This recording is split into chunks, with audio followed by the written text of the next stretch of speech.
I've got a whole lot of hands up here, and that's kind of scary because it's 20 to 9. The library says we have to be out of here at 9 o'clock. You all know that we do have a social event after this to which you are heartily invited to continue this discussion. And I will take a couple of your questions, except, first of all, I really want to point out the things that I heard here, so that I hope some of your questions will tell me things that I missed, okay? So as far as moving ahead, on the agenda, we need to talk about spectrum reform. We need to think about that spectrum reform issue. That's going to be a very big one. We need to talk about this in terms of economic issues and not just social issues. Talk about it in terms of innovation.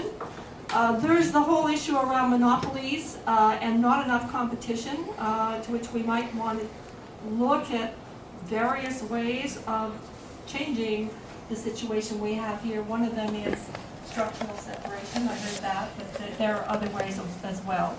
Michael mentioned the low-hanging fruit, to deal with the low-hanging fruit around the net neutrality issue. That's definitely something that should be picked up quickly. We have to support enabling legislation, as Charlie said, and speak plain language all the time when we're doing this so other people can understand us. Have toolkits like the Town Hall toolkit that Save Our Net is putting out. And we're talking about infrastructure build-out, access everywhere. That's not a luxury, it's an economic issue in this country in order for us to move forward. So those are some of the things that were brought up, and that'll be part of what happened at this meeting. So I'll take a few more questions. Let me see, I've got a bunch. So let me take these three all together, and I'll go to the next three. So 1, 2, 3, go ahead, sir. So we've been talking a lot about what we need to do, and we barely talked about how we're going to achieve this. Just a show of hands, how many people contacted their MP about net neutrality? Holy smokes, you're radical.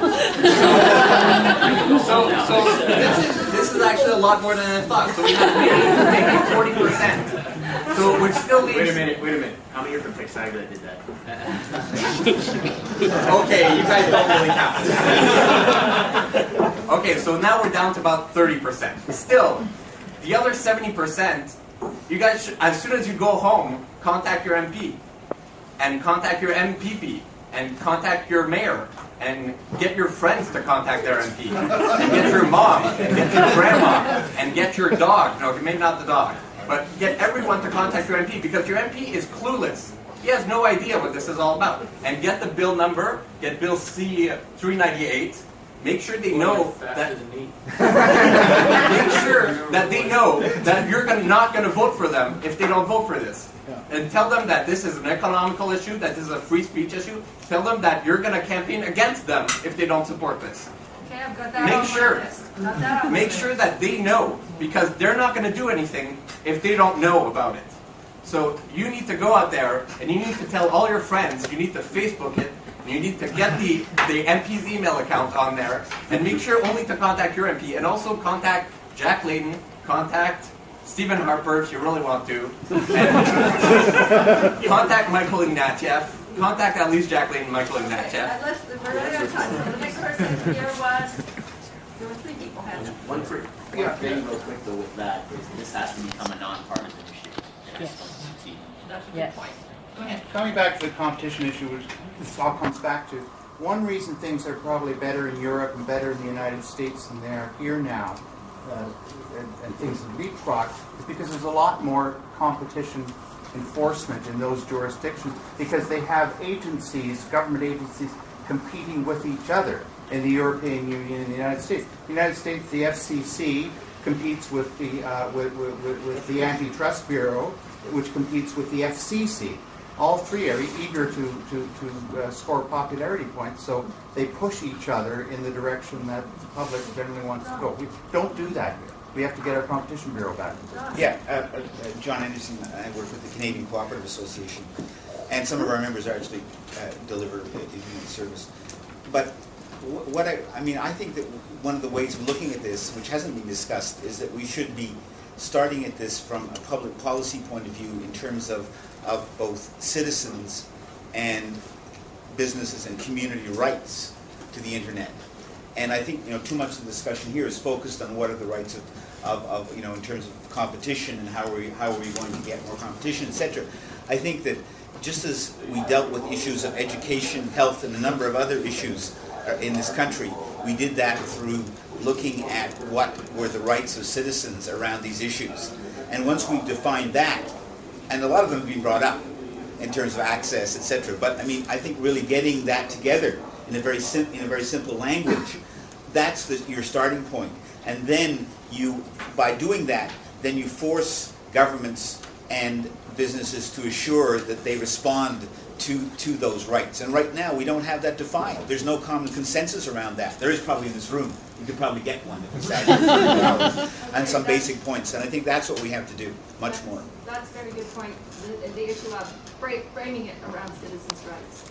Yes. Sort of extending off that, Professor Geist mentioned once in your site, and it was also on ComputerNet, a judge recently ruled that hidden Facebook was blocked. It was not public, it was hidden, it was private. Information off that was used in a car accident. The judge basically said anything that's on the internet is not private, it is public. It was used in a court of law against the person, even though it was listed as private. How do we deal with that in terms of deep packet analysis and the Privacy Commissioner? Because now we have a legal precedent that's been set by a judge in Ontario. That's a legal question. No, it actually isn't really applicable. In that case, it's an insurance case, and the kind of mandated disclosure that might come up in a case in that kind of litigation isn't quite the same as providing a free-for-all in respect to the deep packet inspection for an ISP. I actually don't. I know that it's a worrying-sounding kind of decision for understandable reasons, but I actually don't think that it opens the door to the kind of DPI that a lot of people need. One behind John there. I want to hear a bit more about structural separation, and I'm trying to touch on, or trying to launch off of Michael Geist's position that we need to be looking at specific ideas to bring competition. And it seems that structural separation has been successful in other jurisdictions. And I'm just wondering, does the panel think, I know that there's different flavors of structural separation, but do you think this is a good fit for the Canadian market? And if so, what should we be lobbying for for politicians to push for in that regard? I'm going to take one more